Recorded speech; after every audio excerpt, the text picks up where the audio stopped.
Hey, on this episode of Unbeatable, you're going to hear from Dan Wise, this guy who was a smooth-talking salesman who got identified to go run a medical clinic in Georgia while he was living in Florida and basically got offered the dream job of a lifetime. But he knew that there was something that wasn't legit about this. And then there's a moment where he's getting into his Chevy Camaro convertible and getting ready to back out of the parking lot, and there's a knock on the window, and it's drug enforcement agency pulling him out of the car and charging him with criminal activity for pushing pills. And then Dan's life spirals out of control, and something amazing happens to him while he's serving a federal prison sentence. You're gonna be blown away by Dan Wise's story in this episode of Unbeatable. These stories of triumph over adversity will help you handle your toughest days in life and become unbeatable. Dan, thanks so much for joining me for this episode of Unbeatable. No problem. Thank you for having me. Yeah, it's good to have you on this episode. Hey, let's start off a little bit by talking about the events of your childhood and kind of your early upbringing, which led to the event that I want everybody to hear about when the law enforcement bust in the front doors of a clinic that you're managing and put you in handcuffs. I don't want to ruin the surprise, so I want to take a little bit of time to get to this point. Sure. Tell everybody a little bit about growing up in South Florida, about your family, those kind of things, will you? Sure. So I moved to South Florida when I was very little from Connecticut. I was like 3 or 4 years old when we moved to Boynton Beach, Florida. Because it's a little bit nicer in Boynton Beach, Florida in January than Connecticut, right? Yes. It's I've been in Connecticut a few times as an adult, and my kids live in New York City. So I like to go visit those areas, but Florida's got it beat for sure. Definitely. But, growing up as a kid, I thought I was a pretty normal kid for the most part. My parents separated when I was very little. I was like 7 years old when my parents separated. I had older parents as it was. My father was in his 60s when I was born, and my mother, she was in her late 40s. And, my father was an alcoholic. He wasn't abusive towards me. Uh-huh. But apparently from stories from, because I have older brothers, he was much more abusive when he was younger, and abusive towards my mother.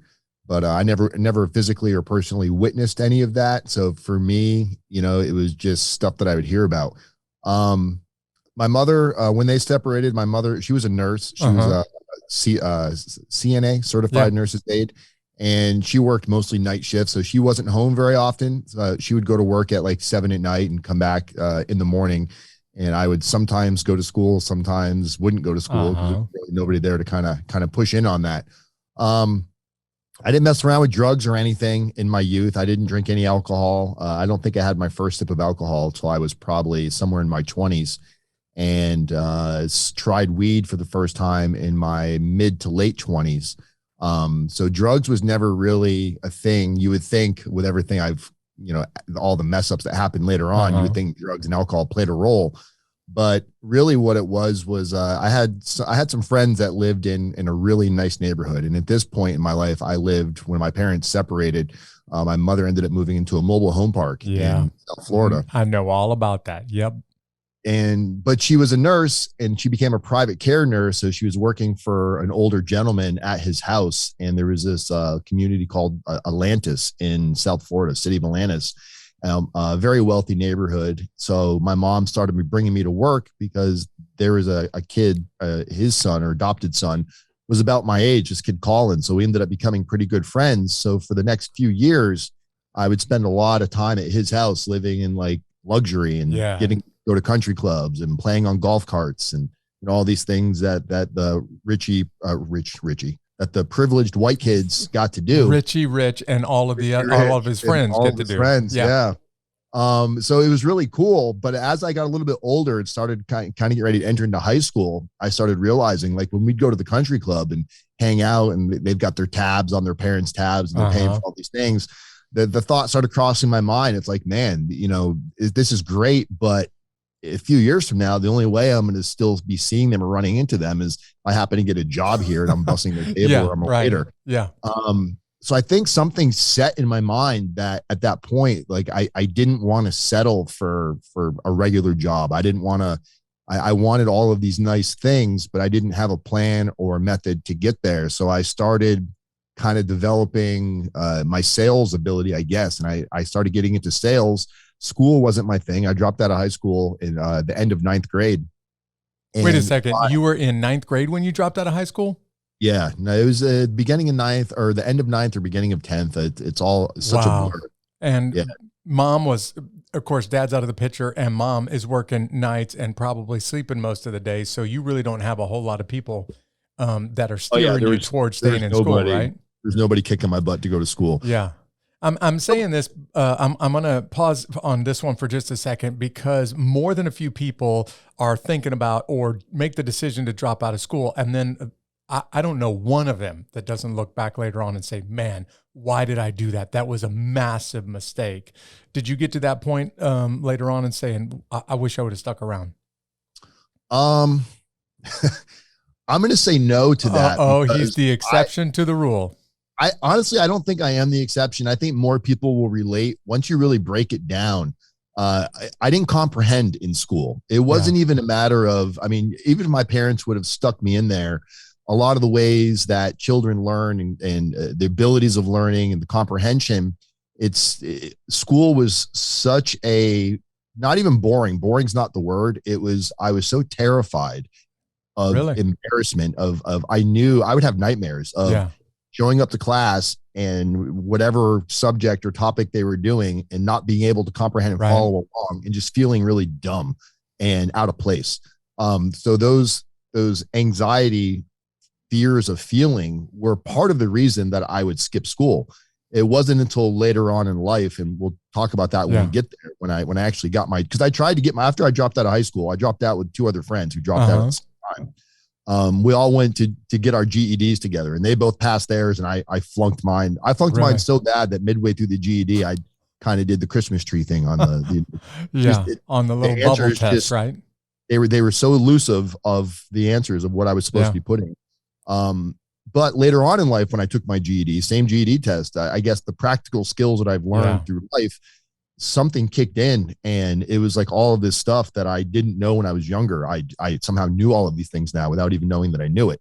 So I don't regret dropping out of school. I regret doing it where I guess I regret not understanding why I dropped out of school. Like I didn't know why I felt so stupid at the time. I just was embarrassed by it and just never really looked back.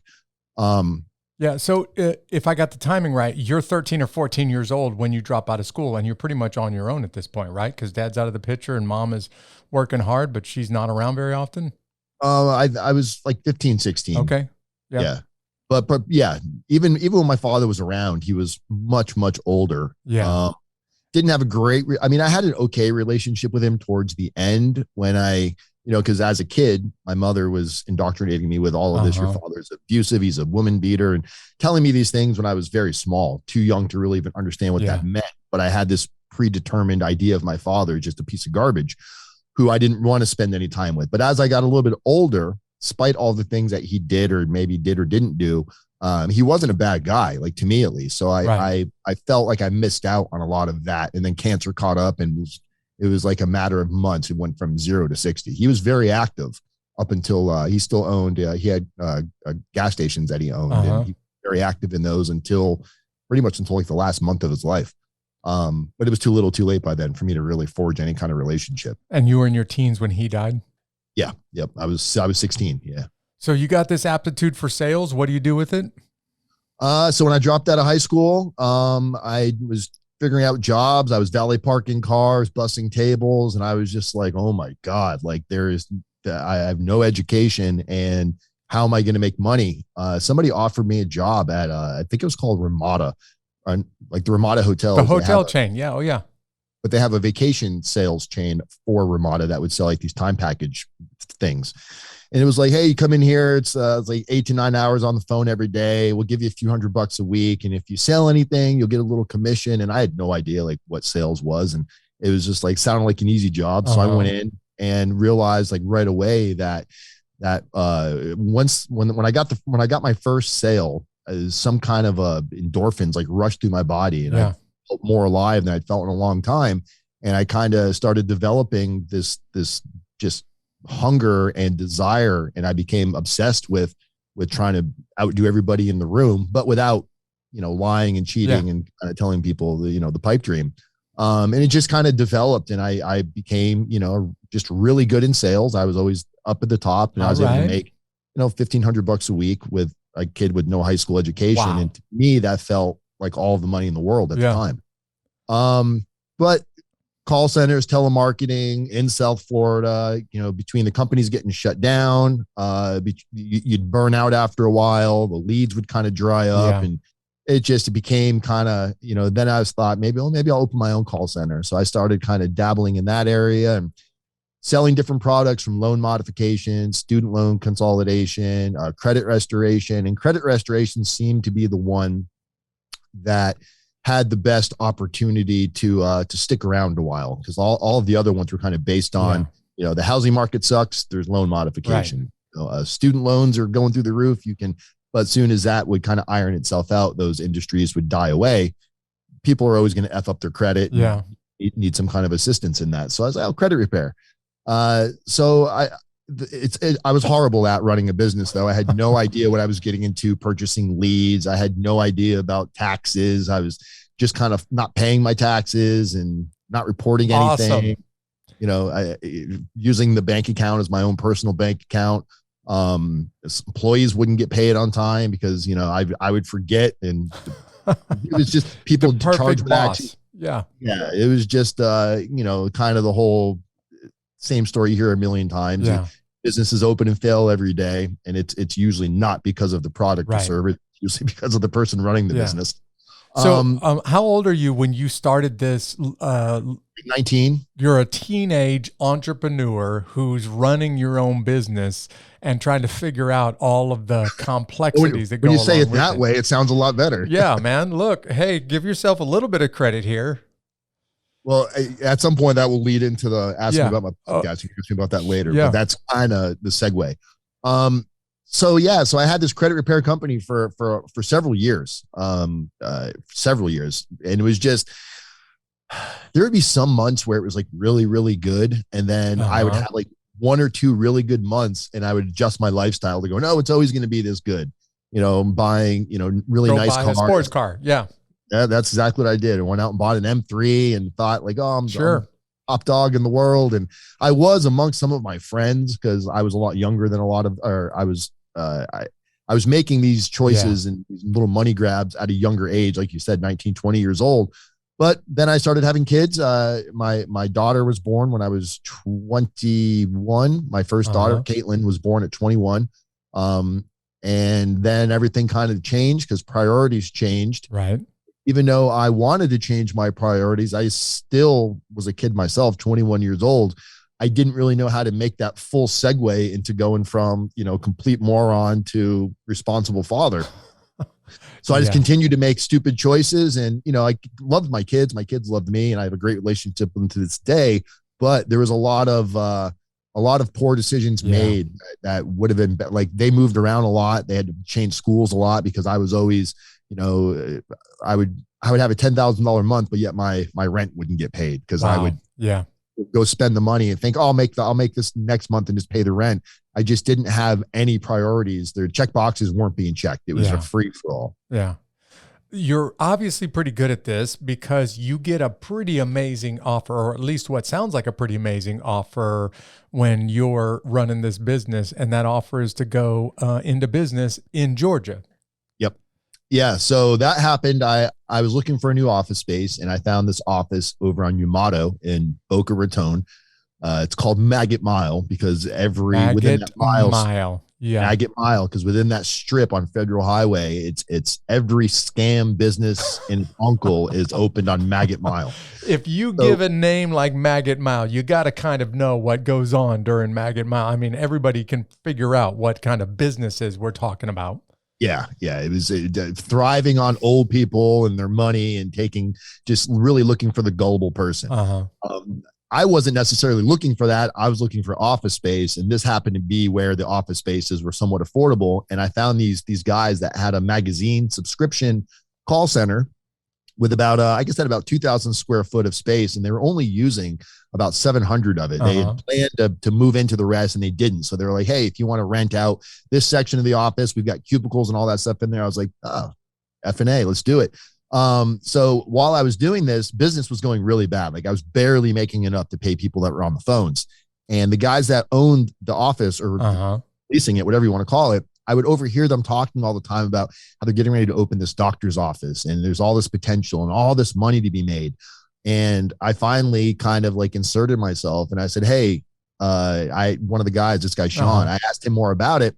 And he's like, "Well, Lou, the financier of the whole thing, he's like, you got to run this by Lou. Lou's the one."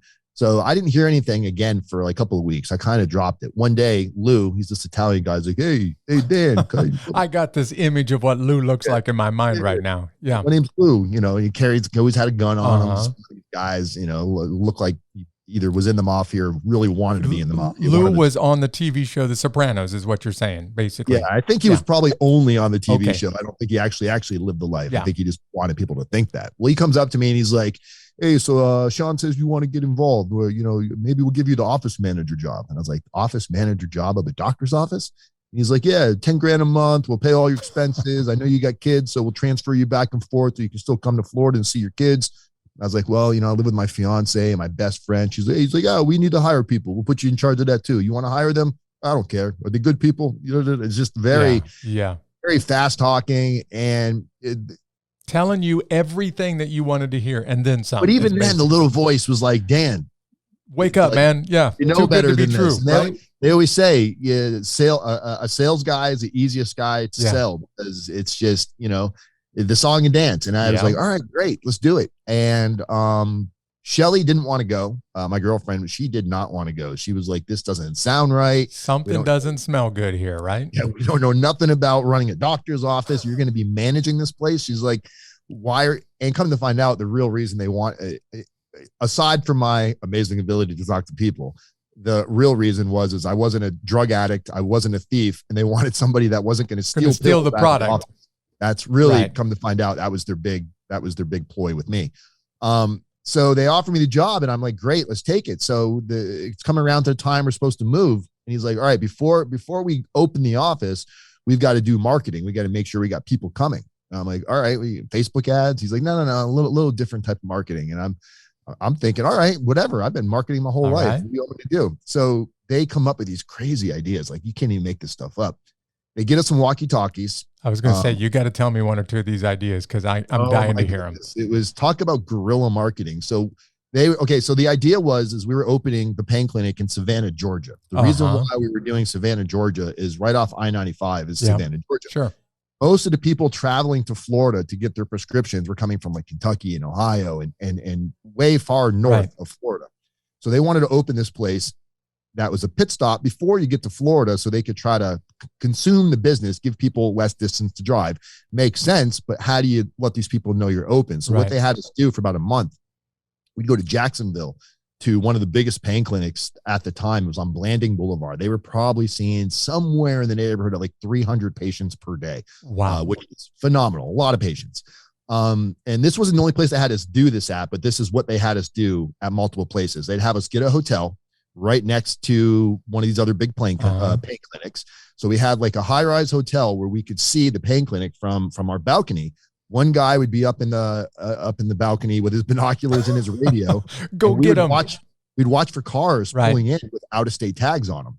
So when the cars were pulling for out-of-state tags, like, all right, we got a Volkswagen. Yeah. They'd either have us go sneak into the line and hand these people cards in line, or they'd wait until the cars were pulling out, and then I'd be in the car in the street with somebody else in the car, and they would tell us, all right, the blue Volkswagen's pulling out.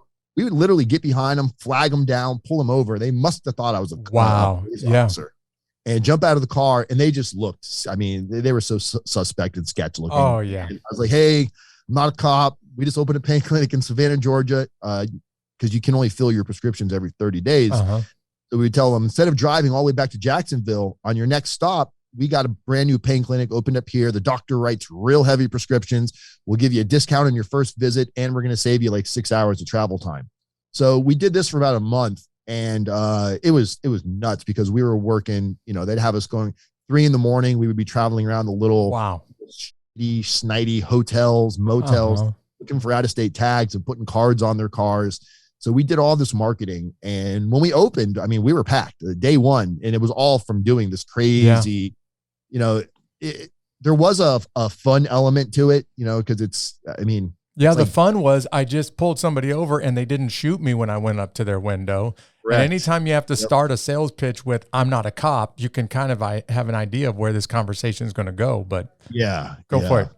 And I was just there was this exciting element to it. Yeah. And for all of the things that you just stated, the fear of all of these things, it would, if you felt dead inside, you felt alive when you're doing that, because it's just every emotion is flowing through your body at the same time.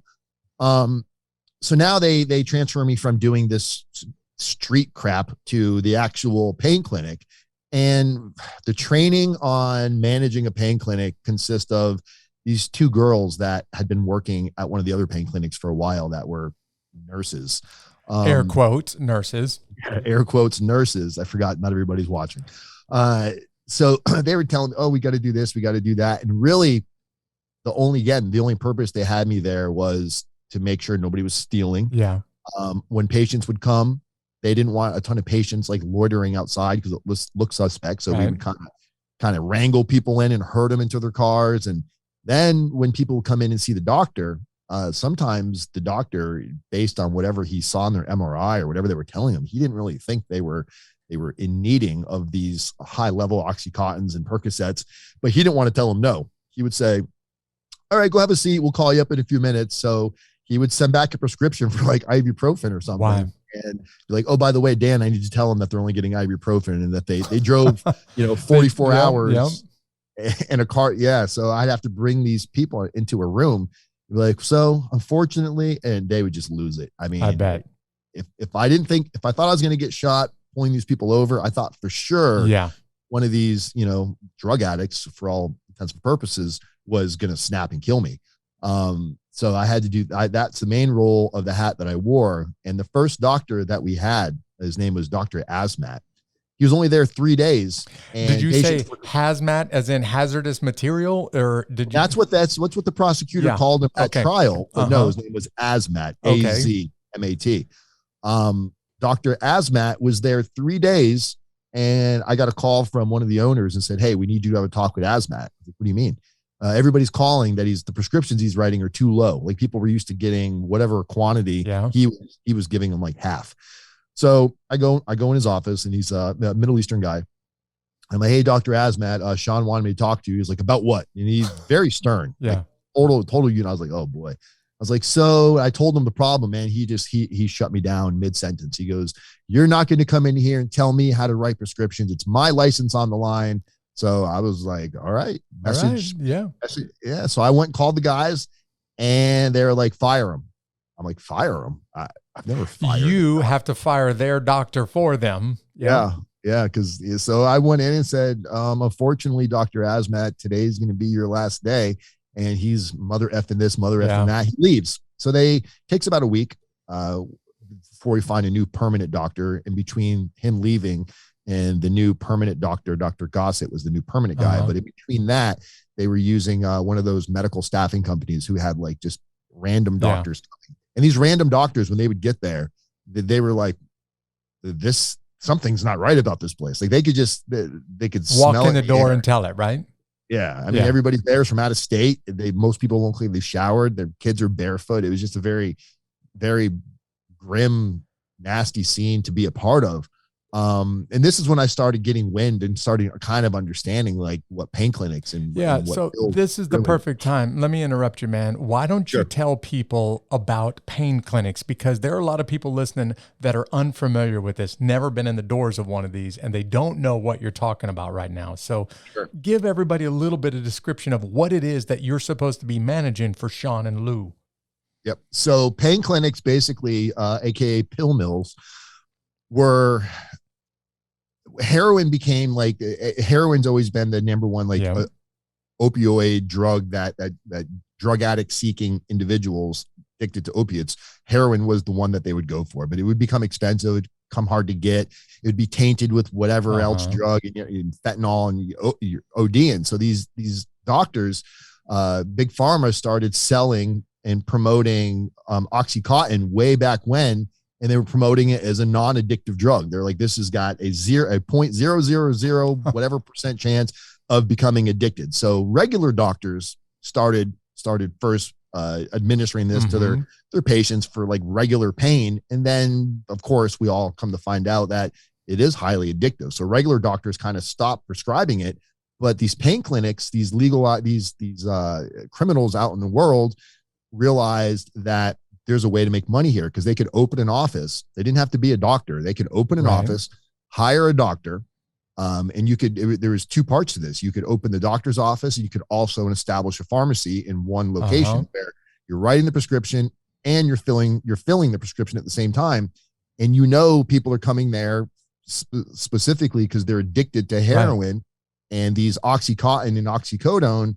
If you would crush them up, you could snort them, you could turn them into a liquid form, and people could shoot it just like they would heroin. And then Oxycontin changed its molecule format to where it was now time released. So they had to come up with other drugs. They'd come up with oxycodone and Percocets and all these other drugs that would kind of perform the same task. Well, it became a legalized way to sell drugs on the street. So all of these people started getting wind, and all of a sudden pain clinics started popping up, especially in South Florida. They were just riddled. There was a pain clinic on every single corner, and there was no communication system put in place yet, because there's something called doctor shopping. If I get a prescription filled today, 30-day supply, I can't go see another doctor again for 30 days because I've got this prescription. However, there was no oversight of this. So you would get a guy that would go to Dr. A today, go to Dr. B today, and each place is getting 120 amount of pills. And he would use some of them for sure, but what they were doing is they would have these sponsors. Well, let's say I'm a sponsor. I'll go find a bunch of drug addicts that live in my local area, and I'll say, hey, I'm going to take you to a pain clinic in Florida. So we're all going to hop in a car and go for a road trip. I'm going to pay for all of your doctor visits. So the doctor visit, let's say, is $250 to $300 just to walk in and get seen by the doctor.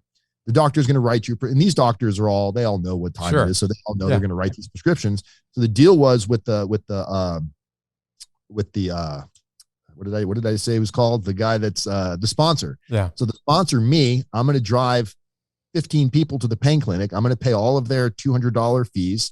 And then when they get the prescription, we split the prescription. They give me half the pills. They get the other half so they can go get high or whatever. And then I turn around and sell these pills on the street value on something like an oxycodone back then, like a 30 milligram oxycodone could be $30, $40, $50. And these people have insurance. They're getting these pills for, maybe a couple $100 at best, if that, sometimes free. So and then you've got this times 15 people. These sponsors are making 15, 20 grand profit per run. And just talk about destroying lives. If you've ever seen a movie or if you ever seen the movie Blow, or you've ever seen these movies where what somebody does when they're on heroin, how they nod off and overdose and have infections in their veins, and they're not taking care of their kids, and their kids are picking up the drugs and getting high and dying. I mean, this is kind of what pain clinics were promoting, but they were doing it under the disguise of a legitimate doctor's office. And there was nothing legitimate about it. Yeah. So for the listener that is familiar with this part, this is the moment in American history where prescription pills became the number one drug addiction problem in America and stayed that way for many years. In fact, it took a long time for people to even admit out loud, like, we have a major drug addiction issue, and it just happens to be prescribed drugs. Even big pharmacy companies were reluctant because of how much money, billions of dollars worth of profit in this. And it was all, air quotes, legal as long as you had a doctor. So let's just be honest, Dan, you're pretty much running you're pretty much a drug dealer, or you're managing a drug dealership out of state, and doing this. until the whole reason they went to Georgia, by the way, is because Florida had just passed a law trying to damper this, sure. where you no longer could have your pharmacy and the doctor's office in the same location, and it had to be owned by a doctor. So Georgia didn't have that law yet. So that's why. Of course. Yeah. So let's just go across the border and do the same thing we were doing here where the laws haven't caught up yet. And so now you're in charge of this place. When the police roll in the door, describe this day whenever you're at work and the pill mill gets shut down. Yeah, well, it's there's a little bit more to the story to get to that part that's going to be important to this. So we have the pain clinic. Things are going kind of well. I'm starting to become aware that wow, these are all drug seeking individuals, and starting to have some thought processes with that, some feelings about it. And on top of it, I'm going to go down as the worst drug deal in the world because I made no money from this. You're the guy who's doing all of the work and getting nothing out of it. The most I ever made in a week there was $700, just to be clear. That's the most I ever made in a week. Yeah. So any idiot on the street can make that in a couple of nights. Go ahead. They're like, all right, Dan, I know we promised you this. He goes, here's the thing. We're going to give you your own clinic. He said, we're going to open another one in Atlanta, and we just secured the place. We need you to go down. And there's already a staff in place there because it was an existing pain clinic already that I guess they were taking over. They wanted me to go train the staff at this place. And I'm like, are you kidding me? Now you want me to go to Atlanta? Right. So they had me in Atlanta living out of a hotel room. And I was there maybe a week. Every morning when I would go into the office, I would call Shelly, my girlfriend. She was at the other pain clinic, and we would talk on the way in. Well, this morning she doesn't answer her phone. I thought, oh, maybe she's just busy. So I called my friend who also was working there. He doesn't answer his phone. I go on to, we have a webcam, not a webcam, camera system that's IP internet where you can log in and see the office. So I try to log into the cameras and I can't see into the cameras. Then I get a call from Sean, one of the owners. He's like, hey, you spoke to Shelly or Costa? And I said, no. He goes, man, I can't get a hold of him either. So I'm like, wow, this is really strange. So I called, there's a business that was right next door to the pain clinic in Savannah called Fatso's Burgers. And we'd become good friends with them because all our patients would go over there and use the bathroom and stuff. And Tony answers the phone. I was like, hey, Tony, this is Dan from next door. And he goes, where are you?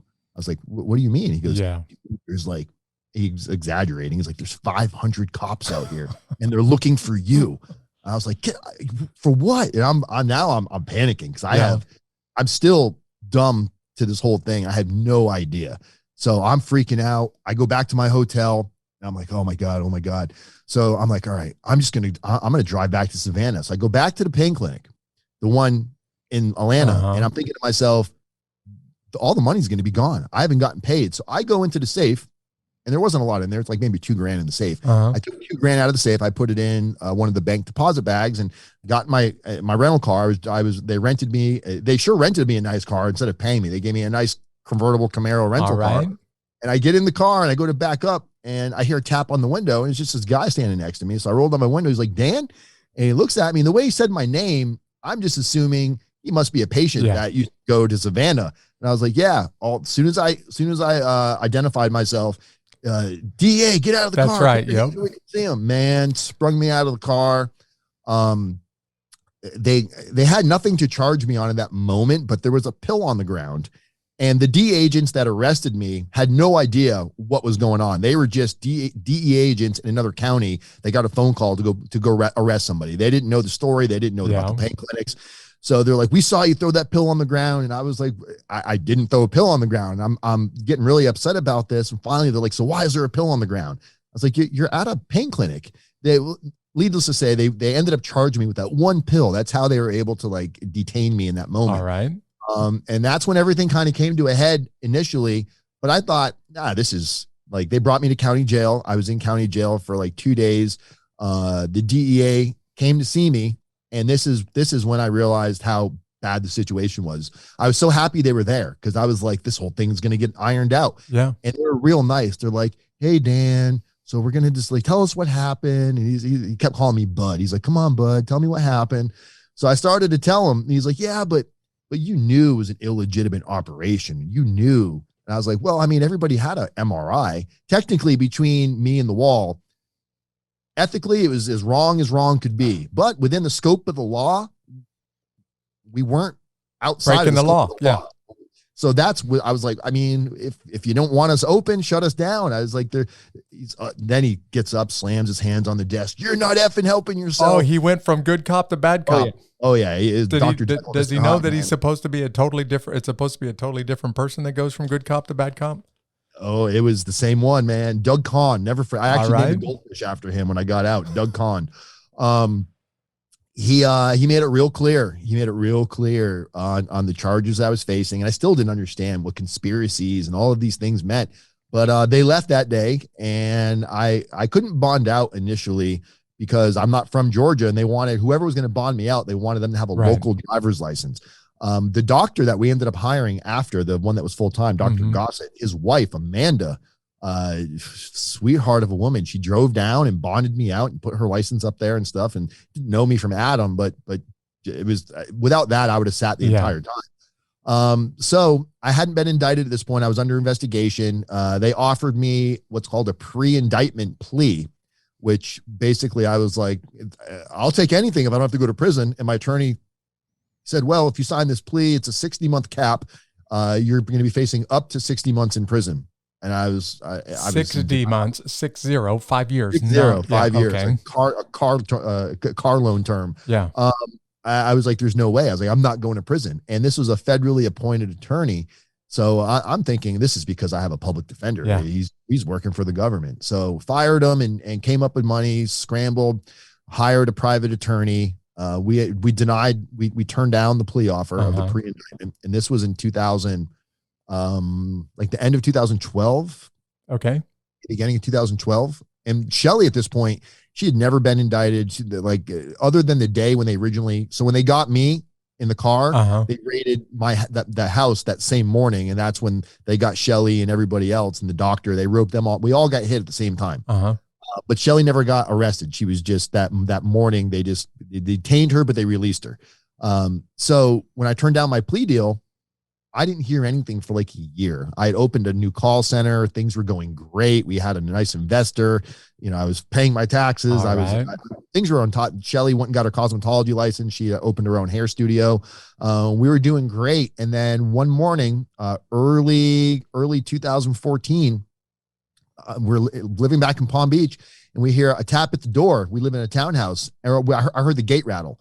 We have one of those big privacy fences around the townhouse. So Shelly's in the shower getting ready for work. And I get up out of bed and I walk to the balcony. I look down and I see the gate open and a guy walks in, a regular guy, knocks on the door. And when he knocks on the door, I look down and he leans back and he makes eye contact with me. As soon as he saw me, the door opens. And as he's opening the door, I see heads coming around the fence. It must have been a dozen of them. And I hear U.S. Marshals coming in.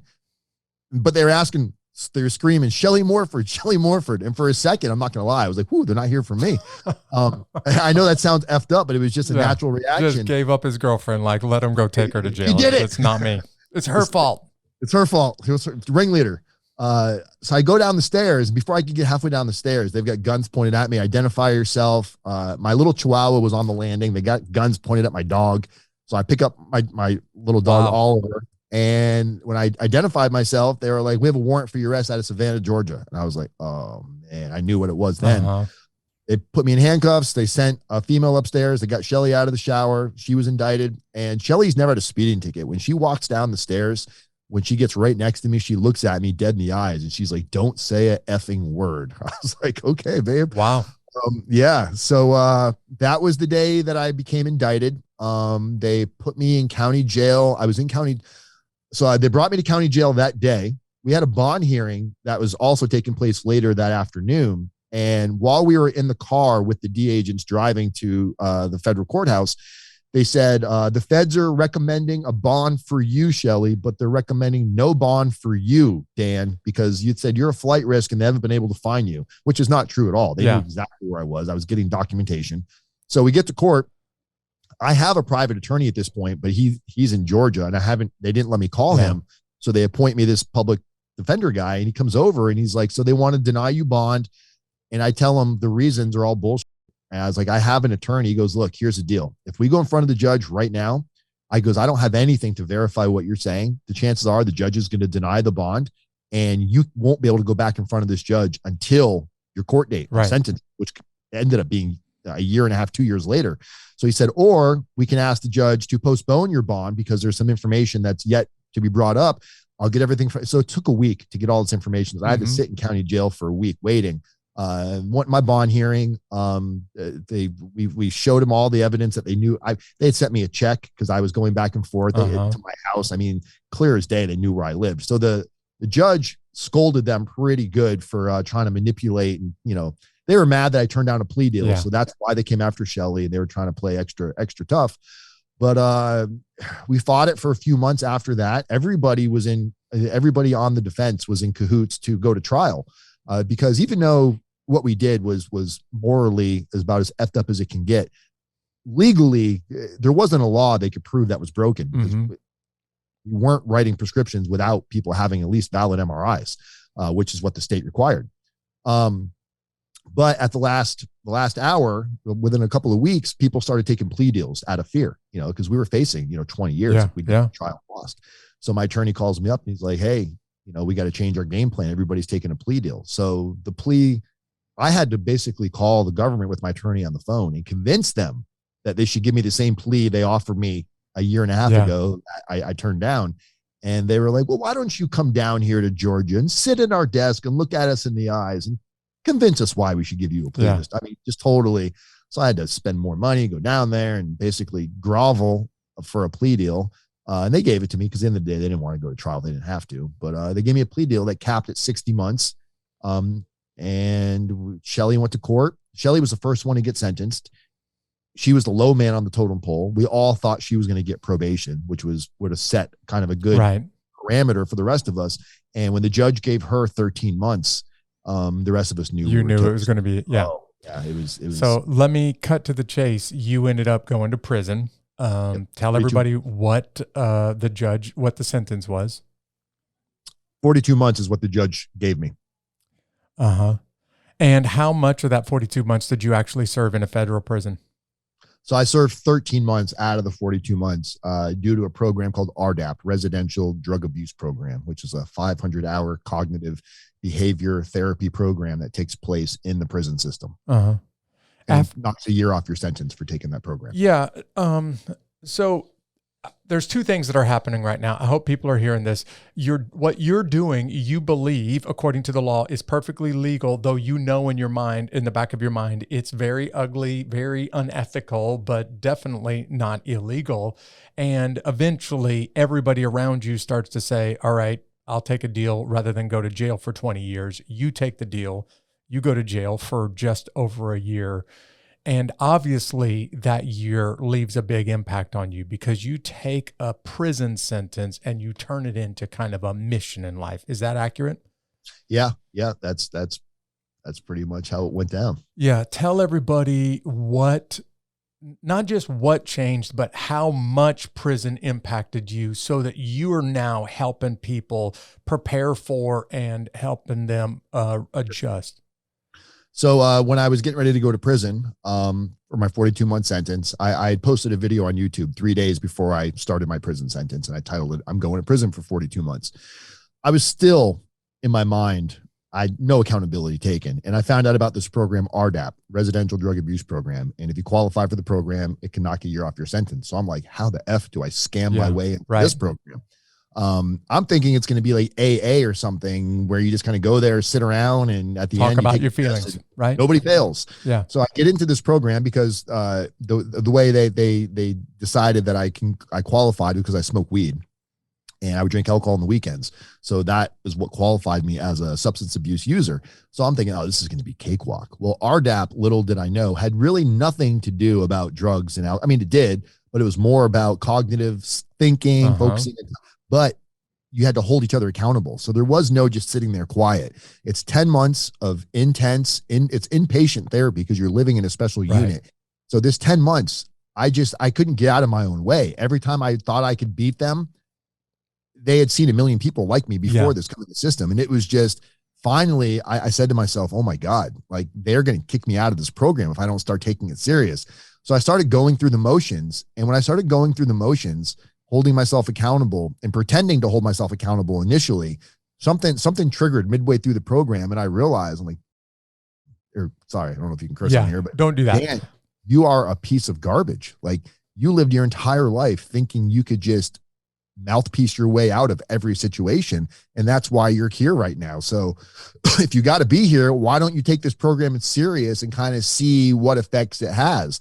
So when I started really kind of taking a deep look at myself and seeing how I could have lived my life different and all the poor choices I made, something just clicked. And it was like seeing the Matrix for the very first time. And I knew at that point that I wanted to take this newfound ability in here and bring it home with me. No intent of starting a business. I just knew that I didn't want to be the old me. And when I got out of prison was a cakewalk compared to what I thought it was going to be like, just to throw that out there. But when I got home to they sent me to a federal halfway house for my last 11 months of my sentence. I checked my email for the first time and I saw YouTube comment. I'm like, what is all these YouTube comments? I forgot I'd made that video. Yeah. And it was all comments from people getting ready to go through something very similar for the first time, nonviolent offender, white collar, whatever. So I started making response videos just as a hobby, answering people's questions about, oh, this is what it was really like. This is what I wish but at this point I was taking responsibility. I was like, technically I didn't break a law, but I was contributing to drugs getting on the street that destroyed lives and potentially killed little kids. And talking about that on the YouTube channel, I think people started to resonate with it and they saw how real I was being and being open about it. And about 3 months into it, I started getting phone calls from criminal defense attorneys asking if they could use me to work with their clients. And they basically started offering me commissioned jobs to work with their clients. And it started off just kind of answering some basic Q&A. And then when I saw, the direction of where it was going, I thought, man, not only can I make money with this, but it's something I can be proud of. So we went and hired a chemical dependency professional. We hired an ex-attorney. We hired a substance abuse coordinator, life coach, professional writers. So we work with people on like what they say to their kids, letters they're going to write to the judge, accountability formatting. We just turned into this whole little system that hadn't really been done before. And there was a couple of people in the industry that were doing it, but they were, kind of pretending like they were attorneys and very white collarish. And then here comes Dan, who's kind of like in a tank top on a camera video. Going, hey, and never looked back, man. And it took off. We went from taking donations of $500-$600 to a 7-figure a year career. Yeah. I want to talk about federal prison time consulting in just a second. But before we do that, you are a guy who went to prison, so you know what you're talking about. And you and I were discussing this just before the episode started. Man, I have countless friends of mine who likened serving in the U.S. military to spending time in prison. So I want to do this high five segment. We're going to be quick about this because we are kind of close to time. But I want you to talk a little bit about the things that prison was like, and then I want to just bounce back and forth with you about how my friends described being in the military like serving a prison sentence. So for somebody who has no concept of what it was like, talk a little bit, maybe your top 5 things that 13-month prison sentence left with you. So my 13 months in prison, first off, I was at a low-level prison. I wasn't at like a maximum security where there's gang violence. In the feds, you've got camps, lows, mediums, and penitentiaries. Camps and lows, you're not going to have any issues with anything. Mediums and higher, it gets a little bit more like what you see on TV. Yeah. But with that said, my day most of my memories are overwhelmingly positive of prison. Wow. Not many people can say that. I was in a dorm setting. I met some amazing individuals where we would get up in the morning. We would go eat breakfast together. We would walk the track. We would play sports together. We would take classes together. We would watch movies on movie night. It was a lot of positive kinship in there where, you have to get up early. You got to make your bed, a very structured environment. And there was a lot of guys in there that were ex-military that related and said how much this felt like they're going through basic training and whatnot, or when they would go overseas and, you live with your group of men. And there's just this bond, that you share with these people. And for the most part, there's some people in there that you don't want to associate with, but for the most part, there's people in there just like you and me. Not everybody in there is like this street level criminal. Right. There's doctors in there, lawyers, good people that made mistakes, and you find these relationships with them to where the days would fly. Time went by so fast in prison. My mental health had never been more clear. My physical, I've never been in such good shape in my entire life as I was coming home from prison. And I never want to go through it again, but I don't regret the prison experience because it really taught me so much, and it prepared me for COVID completely. Talk about being on lockdown and things like that. I mean, COVID was not to shake a stick at it. You just described in 30 seconds 5 vivid memories that I have from being in the military. Living in the dorm together with a whole bunch of dudes, developing some pretty tight relationships with some amazing people, having so much structure that you don't get to decide how your day goes, getting up together, working out together, going to breakfast together. Like what you just described is the first couple of hours of every day that I spent in the military. And my guess is that's pretty much how the rest of the day went in prison, except for in the military. I got a chance to go home and spend time with my family at night. Right. Yeah. And it's just, I bet you can have memories of, come the end of the day, you'd go into your buddy's bunk area and you guys would sit and talk about what you're going to do when you get out. Yep. Hours would go by and you go to bed. You feel fulfilled. Like your energy is everything is positive. And then the real world, don't get me wrong, freedom is beautiful, but there's days where you miss that massive interaction because you have a person, a room with 100 guys in it. You can pick today I'm going to go spend time with this guy because he's got this type of personality. You kind of had like what's your favorite flavor of the month of who you're going to hang out with based on what you needed. It was an amazing experience that a very unfortunate time showed me. Yeah. The camaraderie that I experienced in the military was without doubt one of the greatest things that ever happened to me. Yep. I want to go back to a moment you described just a second ago when you decided in the RDAP program, I'm not only in this program to get a year off my prison sentence, I got to get real. And I got to get real with myself about it. What snapped? What changed inside of you about that RDAP program, that moment, and how big of an impact did that leave on you? The moment it snapped, I would say like that range of time was, I always thought when I would bullshit somebody or manipulate or tell people what I wanted. Talk your way out of a problem, right? I always thought they believed me. I always thought I was that good. And what I learned in RDAP, that because everybody's calling you out when you're doing this. What I realized is people in my real life just got so sick and tired of trying to give me direction. They were just like, we're not even going to waste it. Yeah. Don't even bother. Dan's so full of himself. He doesn't even hear what he's coming out of his mouth.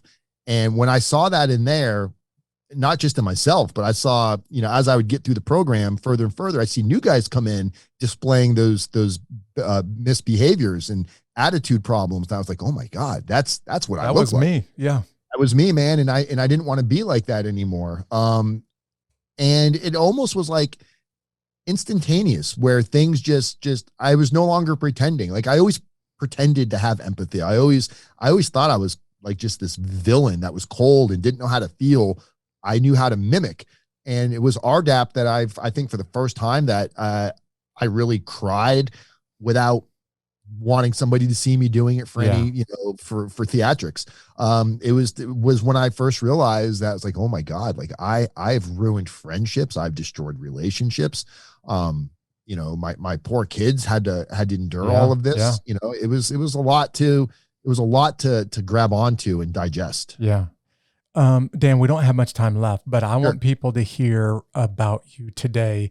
Look, it wasn't just a YouTube video. Hey, everybody, I'm going to prison. It wasn't just the comments after getting out of prison from a YouTube video, but you really did go through a profound change and decide, I want to help other people too. So tell everybody a little bit about what you're doing now. Tell everybody about the Federal Prison Time Consulting and your podcast and your YouTube channel and what you're doing. Yeah. I mean, pretty cut and dry. I do the same thing I've done now since I got out of prison. I work with first-time nonviolent offenders for the most part, white collar and blue collar alike. People that made a big mistake and now they're going to jail for it. And people think, oh, you're helping them prepare like how to handle prison. A very small part of it. It's the real prison sentence for me was from the time I got in trouble until I actually went to prison. Not Yeah. knowing, that was the real fear of what you see on TV. Oh man, that hangs over your this. head like a dark cloud every day. Yeah, you're ashamed, you're embarrassed, you don't want to take responsibility. And people going through this, most of them are guilty for whatever they did. They're guilty of it. And being able to help them navigate through how important it is to take accountability, but be able to demonstrate what that really looks like beyond just, I'm sorry, I'm going to take a plea deal. Helping them, what they say to their judge, what they're going to display to their kids. If you're a doctor, correct? Yes. But Okay, not a so- medical doctor, just so that everybody knows. I can't write a prescription for pain pills. Don't ask me. It's a PhD, not an MD, So where'd you go to school at? in North Carolina. Okay, so the example would be, if you were my client, let's say you got in trouble for Medicare fraud or something like that, and you've taken your plea deal, it's public information. I'd say, all right, look, if you really want to be able to relate and have a chance at getting a better sentence, here's what we're going to do. We're going to go back to your medical school. We're going to get you on to do a speaking engagement where you're going to talk to the medical students about what you did and how you were in that same seat as them, but you made this horrible decision in your life that you don't have to be defined by, but it is going to drastically change. You're going to go to prison because of this. And by displaying that and sharing that and showing that vulnerable side and being humble, it's now showing these students that they're not, just because they're going to go become a doctor doesn't mean they're invincible against making bad choices. So it creates that cautionary tale, and it gives so much back to the defendant that's doing it, where they think they're doing this. They think they're hiring me to get a better sentence. But all of them, 6 months in, they all tell me, they're like, Dan, I can sleep because of you. I don't want to commit suicide anymore. Wow. I hope the feeling, it's an empowering feeling. Yeah. And the fact that I can make money doing it at the same time, it just feels like, it doesn't feel like it should be something that's happening, but I every day I tell myself how blessed I am. Yeah, man. I hope people heard what you just said. Listen, because of what you're doing, you're not only helping the guy or the gal that's facing a prison sentence not put a pistol in their mouth and kill themselves, but you're also helping other people not make a mistake that's going to lead to prison. And man, you're making a world of difference. So Dan, if people want to find you, obviously they've got your YouTube channel. You've got a podcast out there. Tell everybody about your, I'm supposed to ask you because your hoodie tells me to ask you about your podcast. So tell everybody about your podcast. Completely separate business idea. It's called Failure to Launch, an Entrepreneur's Roadmap. And it's just basically anybody that's made it somewhere successful, whether it's monetarily or just where they are in life. Almost all of them have dealt with hardship and roadblocks that they had to overcome before they are where they are. So it's we bring on businesses that kind of display all of the struggles to get where they are. Oh, But man, that's my awesome. podcast. But yeah, my YouTube channel for what I do, anything under RDAP Dan. My handle's RDAP Dan. If you just type in RDAP Dan in Google, if you want to find me, it's that simple. We're going to put a link in the notes to this, but for people that are driving, spell that out for them. If they want to find you, where do they go? Sure. RDAP stands for, so RDAP, Dan, RDAP Dan, or federalprisontime.com. And you can book a free consultation. We can chat about the weather. We can chat about your indictment, whatever you want to talk about for 15 minutes. All right, Dan. Thanks, man. Thank you for being on the show. Thanks for taking your experience and helping people not throw their life away, or maybe preventing people from making the same mistakes. Awesome. Thank you so much for having me. I appreciate it. We'll see you. Hey, I want to go back to something that Dan said during this episode. There was a moment in prison in this program where he realized, I got to stop faking it. I got to stop faking it with other people. I got to stop faking it with myself. And if I really want things to change, I'm going to have to do some hard work on me. And then Dan started to do some real, honest reflection. Things started to change for him while he was in prison. And now his life is radically different. And Dan is helping other people get serious and make changes as well. Listen, the hardest person you'll ever have to lead, the most difficult circumstance you'll ever find yourself in, is looking yourself in the mirror and realizing, I got to make some changes. And they're going to be very painful, very costly. But if I don't make some changes, my life is going in a direction that I don't want to see it go. I hope you've been encouraged. I hope you've been challenged by Dan's story today. Hey, if you heard this podcast for the first time and you liked what you heard, why don't you follow us on social media? Go to YouTube and subscribe at Unbeatable Podcast or on any of the prominent social media channels. But if you've been listening for a while and you want everybody else to know how awesome this podcast is, why don't you rate us on your favorite podcast platform? And by the way, we're now on Stitcher, we're on Tuned In, we're on iHeartRadio, we're all over the place. If you want to become part of the Unbeatable Army, this resource of guys and gals that are staying connected when these episodes are over with, why don't you go ahead and sign up at unbeatablearmy.com. I'll see you right back here next week when I introduce you to another amazing guest on Unbeatable.